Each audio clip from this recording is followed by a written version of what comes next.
Hey ninjas! Today we are going to learn how to round edges in Blender. First select your object and go to Edit mode.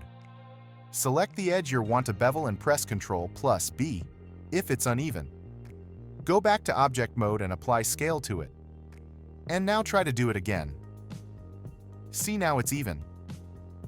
Second method is you can add Bevel modifier and adjust its values according to your desired output.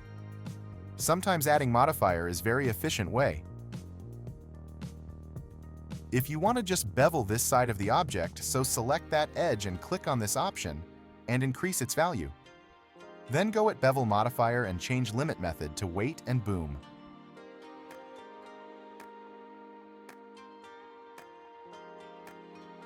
Here you have smooth edges of your object. Thanks for watching, guys. Keep improving.